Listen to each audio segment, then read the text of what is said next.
Hi, it's Hunter from Screenfeed. Today we're going to look at getting a automatically updating menu on a screen. There's a few things that we're going to need for this project, and the first thing is a screen. This could be a smart TV or a not so smart TV, a projector, a video wall, an LED board, just some way to display digital content.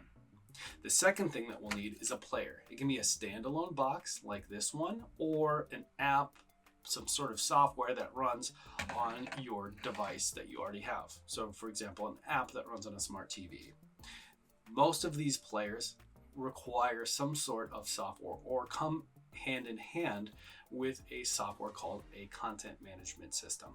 This allows you to build playlists, see proof of play, and the content management system that we're using and player are from Skykit for this project. The third thing that we're going to need is a data source. So your menu data has to live somewhere. It can be in a point of sale system, or it could be in something as simple as a Google Sheet or Excel spreadsheet. In this example, we'll be using a Google Sheet. And the final thing that we need is a mechanism to pull it all together, right? Pull your information from your data source, present it in the way that you like, and present it in a content option that allows for you to see it in a nice way on the screen. And what Screenfeed has to offer that does that is Connect. So to get Connect, go to screenfeed.com and you can go to Services and choose Connect. Now this will tell you about what Connect can do. Basically, it allows you to build out HTML apps from your data sources. So we're going to click on Try Connect.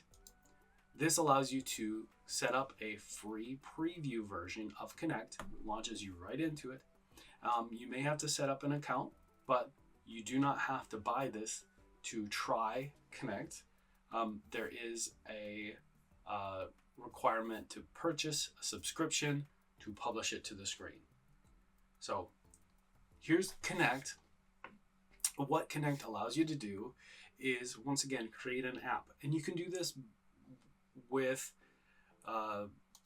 the app builder framework. So we can say, this is my menu. I just clicked create new app and went right into building something from scratch. We won't do this in the video today, but you could select your data, pull in various items, build it out by dragging and dropping and editing elements right on the canvas. So if we pulled in some text, we could select that, change the text style. You get the idea. There's a lot of design work that could go into this. What we will do is build from a template. So if we go down even further on the left, choose templates.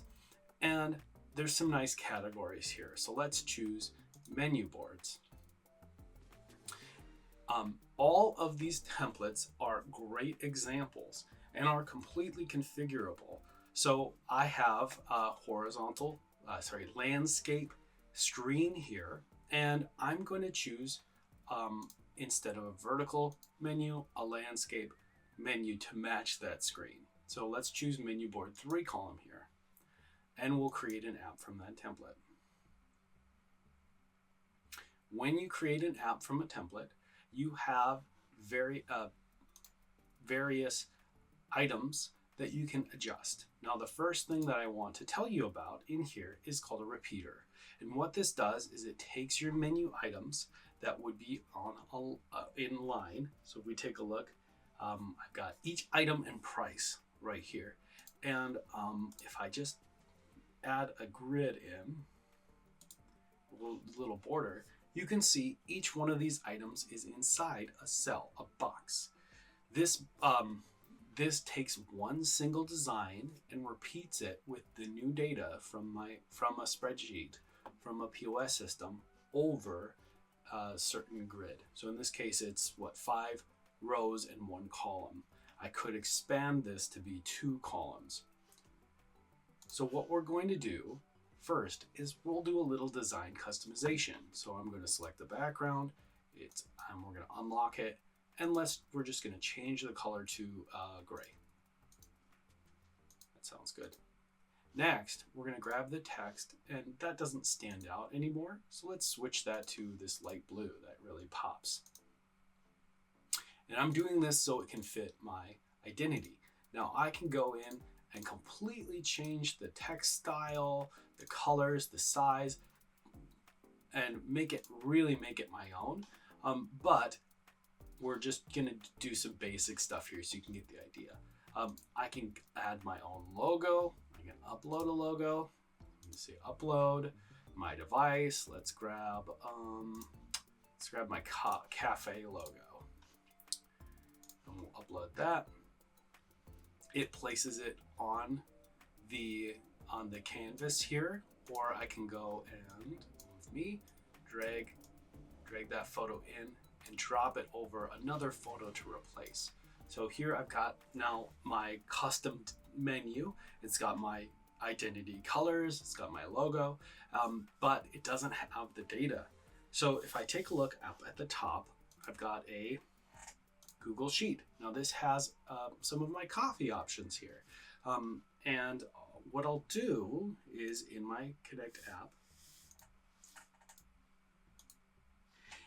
select a repeater to replace that option. Now, these aren't signature salads, so I know I'm hopping around a little bit, but let's call this signature drinks. We'll click on the repeater, click on data, and here we can replace that data source. So I'm going to click replace data, and we're going to say we want it to be a new data connection. So I'm going to choose Google Sheets. We'll grab our Google Sheets and we'll paste in that Google Sheet URL. Now we're going to click import spreadsheet and continue. And now we can see I have category, item, and price. That all looks correct. That is a number, and we'll have it synchronize every 15 minutes. Continue, and now I get to select replacements. So item is going to match. We're going to match the price with the price, and I don't have info for that. So we're going to say nothing. We'll hit continue. Now when I close this, here's all those items from my Google Sheet. In my Google Sheet, my price column is formatted with a $sign. So I have a double $sign. If I double click to edit the repeater, I can click again to edit the text box that's here. And we'll just get rid of one of those $signs. And if you notice, I made that change in this cell, but because the repeater repeats the design over each row, it removed that from my other items. I can do this same process of selecting repeater, going to data, replacing data for the other items as well, and really fill out the menu. Now the nice thing is, because this is connected to the Google Sheet, every time this synchronizes, I can go into the Google Sheet, make a change, and then when it synchronizes, that change will update on my screen. The other option that you have here is the ability to filter. So for example, if I included a count of how many hot tea that I could offer, an inventory, I could set a filter which would say if inventory equals more than one, then it will show up on the screen. Otherwise, it will limit those options. So there's some dynamic options you can do here too. But for this example, this is sufficient. And because I have this set up in its HTML, I can just click preview and see how it looks, how it will look on my screen. So that's how it's going to look on my screen. If I close that out, go back to Connect, and we can see here that up in the corner, it's automatically saving for me, which is really nice. There are a lot of controls, and we have a lot of other videos that are instructional on Connect, but this is the bare bones basics for going through and generating a menu board. So I have a non-preview version of Connect. I have a subscription to Connect, so I can hit publish. If I didn't, it would say you need a subscription to Connect to try this. So just be aware that this part requires payment. If I go to Get App, and once I've clicked Publish, I can copy the URL, and then we're ready for the next step, which is preparing our player and getting our software all set up. So let's take a look at getting our player connected to the screen. All right, I've got a Skykit box here. This is an Android-based player, and we'll just be using these 3 ports on the back. There are USB ports on the side, and a SD card, I think, for additional storage potentially. But we've got HDMI, network, and power. You don't need the network. This little thing has Wi-Fi in it as well. We're going to plug it in the network for our purposes today. So we always start with power. We got our power right here. There we go. And plugs in right there. Then we've got a network cable next. Plug that right in. And then finally, we've got our HDMI. Now this is plugged into the TV right there. So there we go. There's our player. One of these. And now we are all set to get our content scheduled using Skykit Beam.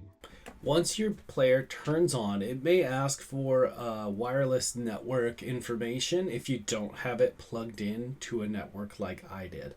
But it will show a device pairing code once it's gotten itself up to date. Once you see that code, you can go to beam.skykit.com, log in, and click Pair Display.